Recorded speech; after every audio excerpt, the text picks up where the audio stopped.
getting a feel for in the program too, a little bit that way. And so, no, that'll continue to develop. I don't think that there was any kind of residual from, the previous week with him. That wasn't an issue there at all. And like I said, we give Utah credit in the fact that, they made it difficult for us to string things together. And that was the biggest thing to it. We would get a couple plays, we kind of get some things moving, and we get the ball to the 21-yard line. We take look, now taking the 15-yard lost sack, it's like, this is 2 weeks in a row that we've taken big sacks. And that one took us out of field goal range. We could have been sitting in a tie game at the end of the first quarter. And so, yeah, he's got to learn from that. And so there's little lessons like that within those games that become a big piece to it. Jay, this game's been sold out pretty quickly when they announced it and put tickets out. What are you doing this week to kind of prepare for the environment down in Folsom? I mean, we'll do kind of the same things that we always do, and the fact that we'll do some things offensively with noise. We'll do some things that way. Look, it's a great atmosphere. It is. We've went other places though. We went to Texas, and that's a great atmosphere, and we went to BYU, and that's a great atmosphere. So it's not like this is the first time we've seen it. Now, I think it'll be a great atmosphere, and I think they'll do a great. Their fans they'll make it difficult for us and those types of things. But it's not like you do the things that you need to. First thing we need to do is just worry about us. And that's the biggest thing. Look, regardless of who we play, and it's the same thing, you even ask our players, we have the same kind of motto throughout. It's never about who we play, it's about how we play. And if we play really well Saturday night, then a lot of the crowd won't be a big factor to us. If we don't play really well Saturday night, then it'll be really loud all night. And I think that's a big piece to it. But whether we play Northern Iowa, whether we play Utah, whether we play Colorado, we can only concern ourselves with us. We assume we're going to get the best shot from every team we play. That's what you assume. But we have to focus on us, and we have a lot of things that we need to get better at within ourselves from a fundamental standpoint and communication and just the little things that kind of cost us a little bit in situations the other night. How important is it to this offense to get somebody going opposite Chris Durr, and are you happy with the way the wide receivers are progressing right now? Well, I think it's important to get everybody going right now. I don't think we have not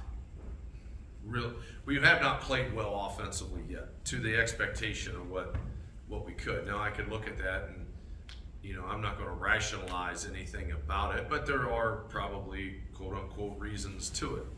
To some degree, in the fact that you have a number of players that are either new or new to their position even. Like Jack Walsh is getting better. He actually played pretty good the other night. He's a new center, right? Okay, he's played for a long time. His learning curve will go quicker at his position change because he's kind of been in there. Caden Barnett's the same way. Caden Barnett played pretty well the other night. He went from tackle to guard, and he's got a lot of experience. Okay, great. Evan Sabota, he's getting better, but his was a bigger learning curve because he didn't go from playing tackle to tight end or something like that. He went from quarterback to tight end. So there's a progression there that still has to come along, and we have to realize that to some degree. But we have to be better. We are not where we need to be offensively yet, and we need to get that fixed ASAP. And so that's something that, and there's a variety of different things to it, but that's where we go from. I feel like Evan Eller maybe flew under the radar a little bit during the spring and fall. Has he surprised you at all in the first couple games? His level has been better than what I even thought it would be. From where he was a year ago to where he is now, it's a huge leap, and that's a credit to Evan Eller. It's a credit to Coach Bowl too, but it's a credit to Evan Eller. He's our best communicator. Okay, there's a drop off right now. Like with Ethan Stolzatz, I expect a lot out of Ethan Stolzatz too, but when Ethan Stolzatz comes in, our level of communication goes down. Okay, so we got to get that right, because he's got an ability to be a good player, but he's got to be able to do these other things to the level Evan Eller does. Evan Eller's playing really well and doing that, so that's a big piece to it. Jay, it took almost 15 minutes to get a question about Deion Sanders. Curious what your thoughts are on facing Coach Prime, and how much have you asked Flea about Coach Flea about this guy? Well, no, I haven't asked a lot about him or anything like. First of all, the guy's a football icon.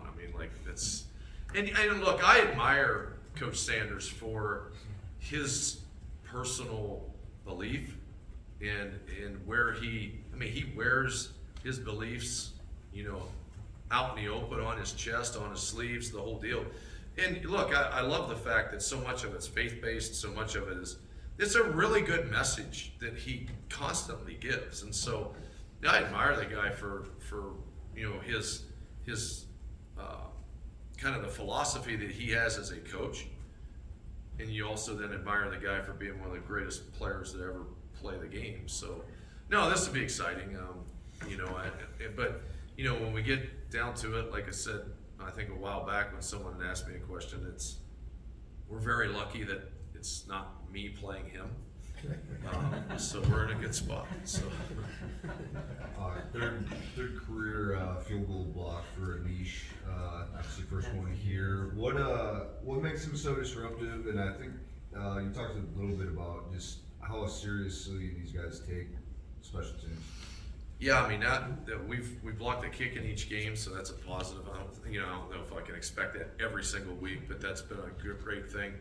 But what happens is, I think a lot of it is how hard you compete for every play. And I appreciate Anish right now. Anish is playing pretty well. He played fairly well the other night. Him and Ben Florentine were really good the other night.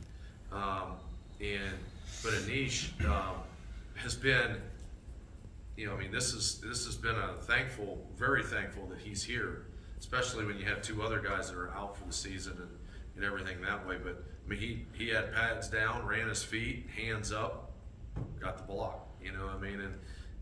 But that's an effort level play, and that's what he's been doing really good. He is dramatically better than what he was in the spring, just all the way around. So I'm really happy for him.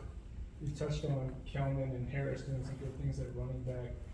And in the spring or in the fall, you talked about, wanting to see a 20 carry guy, 10 carry guy, maybe a 5 carry guy. Right now you're playing 4 and they're all about 9, 8, 7. Yeah, we got to look at that. Here's one thing that, I made a point, coming out of the game with our offensive coaches too, is the fact that Sam Harris touched the ball 11 times the other night. We had 105 yards on those 11 touches. So, you got to look at that and you got to say, okay, if we're getting 10 yards a pop, it wasn't carries. He also had a 32-yard catch in there, but he also had a 4th down catch for a 1st down.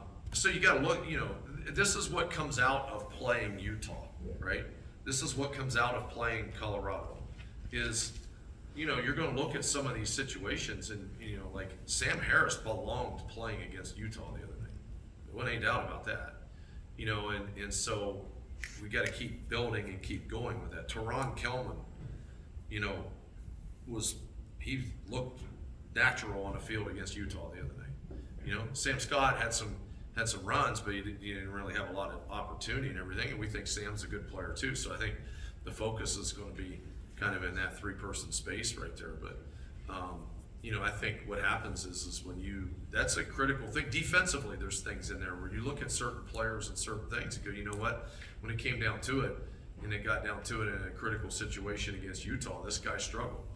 Okay, well, that's a great reminder for us that when it becomes a critical situation in a conference game down the line, okay, well, we've seen this, so let's make sure that we're aware of what this guy can or cannot do, or can he meet this challenge. And obviously more plays offensively will help.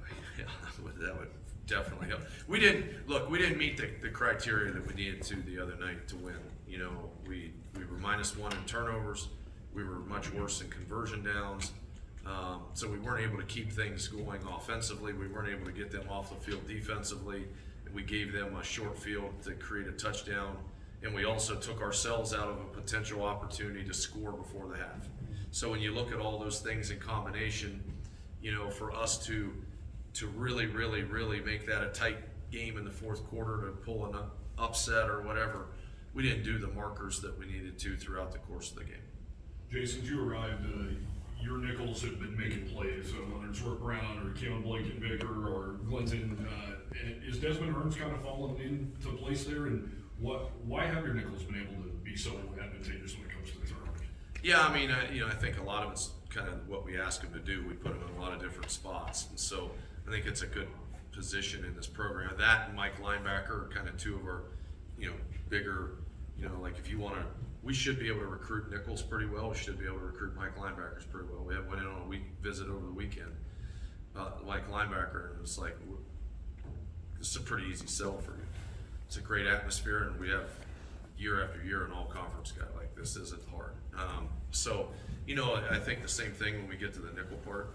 I think Dez has a chance to be maybe the best of that group because he's the most physical and probably has the best burst of them. Keontae and Keon weren't as physical. They were more third corner-ish, and Rook is more safety-ish, you know, and I think Desmond has a better combination of all of it. Charlie Conan's been getting in, feels like quite a bit more. Is that maybe just a testament to what he's kind of been doing in practice every day? Yeah, he does it right.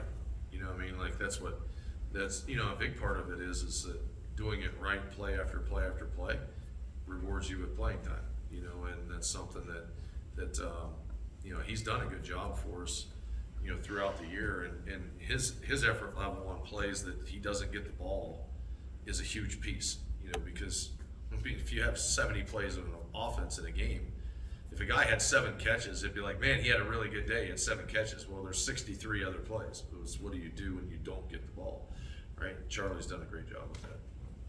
Good. Okay, Thank you. Have a great day. Thank you, Coach. Mhm.